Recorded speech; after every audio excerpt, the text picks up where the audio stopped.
அது ஒரு காட்சி என்னால் அது இப்போ கூட அது நினச்சா கூட ஒரு மாதிரி படபடப்பாக வரும். அந்த மாதிரி ஒரு காட்சி. அது உண்மையிலே சசி வந்து நந்தனுக்கு முன் நந்தனுக்கு பின் அப்படின்ற மாதிரி ஒரு ஒரு தளம் சசி கிடைக்கும்.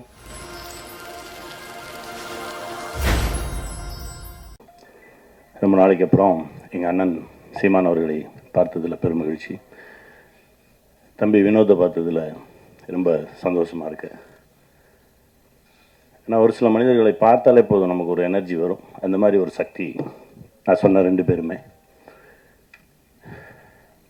நந்தன் அதாவது ஒரு நல்ல கதையை நம்ம பண்ணிட்டா போதும், அது செலக்ட் பண்ணிக்கிடும் யார் யார் தனக்கு வேணும்னு.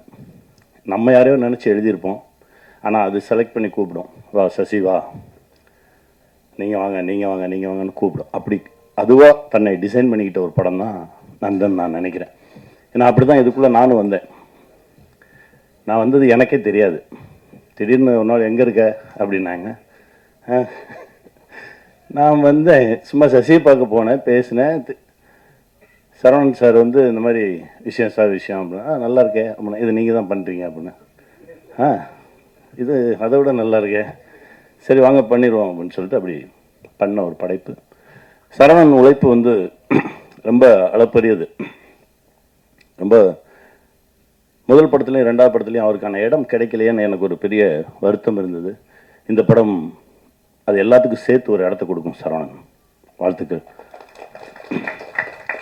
என்னன்னா இந்த சமுதாயத்தின் மீது பேரன்பு கொண்டவன் ஒரு எழுத்தாளனாக இருந்தால் எழுதி தீர்ப்பான், ஒரு பாடலாசிரியனாக இருந்தால் பாடி தீர்ப்பான். ஒரு படைப்பாளியாக இருக்கும்போது தன்னுடைய கோபத்தை படைப்பில் தான் காட்ட முடியும்.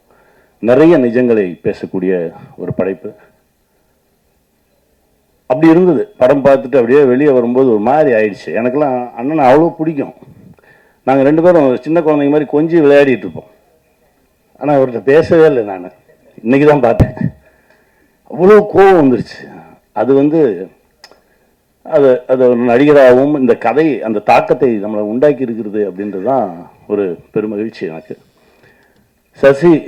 சசி வந்து ஏன்னா கூடவே இருந்திருக்கேன், அவனை அப்படி பார்த்துருக்கேன், அவனை பொத்தி பொத்தி பார்த்துக்கிறேன் நான். ஆனால் திரையில் அதாவது ஒரு ஃபைட்டர்ஸ் அடித்தா கூட அடிக்கிற மாதிரி நடிப்பாங்க. ஆனால் நிஜமான ஆட்களுக்கு நடுவில் விட்டுட்டோம்னு வச்சுக்கோங்களேன், அவங்க நடிக்கிறன்ற பேரில் அடித்தே கொண்டுருவாங்க. அதுதான் நடந்திருக்கு. அது ஒரு காட்சி என்னால் அது இப்போ கூட அது நினச்சா கூட ஒரு மாதிரி படபடப்பாக வரும். அந்த மாதிரி ஒரு காட்சி. அது உண்மையிலே சசி வந்து நந்தனுக்கு முன் நந்தனுக்கு பின் அப்படின்ற மாதிரி ஒரு ஒரு தளம் சசி கிடைக்கும். தம்பி நீ பட்ட கஷ்டத்துக்கு எல்லாமே இந்த பிரபஞ்சம் ஒரு நல்ல பலனை கொடுக்கும். சுருத்தி நீங்கள் எவ்வளோ கஷ்டப்பட்டிருந்தாலும் சரி, அந்த ஒரு ஷாட் போதும். ட்ரெய்லரில் வந்துச்சு பாருங்கள், தமிழகமே எழுந்து உங்களுக்காக கைத்தட்டுமா, வாழ்த்துக்கள். ஏன்னா அவரை மிதிக்கும் போது நான் எந்திரிச்சு கைத்தட்டினேன்.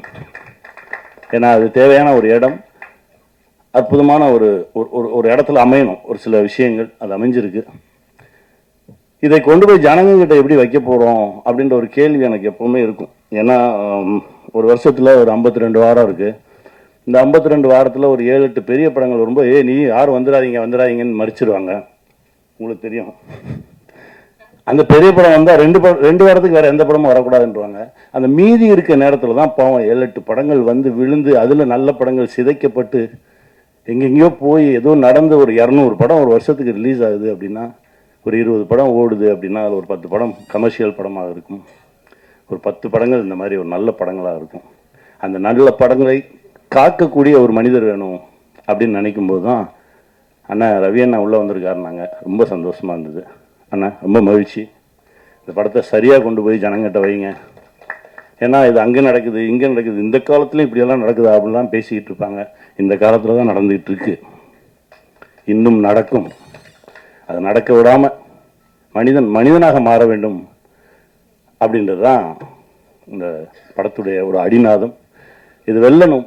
இந்த மாதிரி பல விஷயங்கள் நம்ம ஜனங்க முன்னாடி வைக்கணும். சின்ன சின்ன மாற்றங்கள், யாராவது ஒரு மனிதன் மாறினா கூட போதும், அது ஒரு மிகப்பெரிய ஒரு வெற்றியாக தான் பார்க்கப்படும். இந்த படம் ஒரு மிகப்பெரிய வெற்றியை அடையணும். அதுக்கு நான் இறைவன்கிட்ட பிரார்த்தனை பண்ணிக்கிறேன். ஜிப்ரான் சார் இசை பேசிச்சு சார், ரொம்ப மகிழ்ச்சியாக இருந்தது சார். ஏன்னா படம் முடிச்சுட்டு வந்தோடனே சசிட்டு சொன்னேன், மியூசிக் வேறு மாதிரி இருக்குடா, அது அது வேற ஒரு தளத்துக்கு நம்மளை எடுத்துகிட்டு போகுது அப்படின்ற மாதிரி பேசிகிட்டு இருந்தோம். ஜிப்ரான் சார் ரொம்ப பிரமாதமாக ஒர்க் பண்ணி கொடுத்துருக்கீங்க சார், ரொம்ப நன்றி. இந்த படத்தில் ஒர்க் பண்ண எல்லாருக்கும் என்னுடைய மனமார்ந்த வாழ்த்துக்கள். இது மிகப்பெரிய வெற்றி அடையணும், நான் இறைவன்கிட்ட பிரார்த்தனை பண்ணிக்கிறேன். நன்றி. இது போன்ற சினிமா செய்திகளை உடனுக்குடன் தெரிந்து கொள்ள உடனே நேட்டிவ் சினிஎக்ஸ் தமிழை சப்ஸ்கிரைப் செய்யுங்கள்.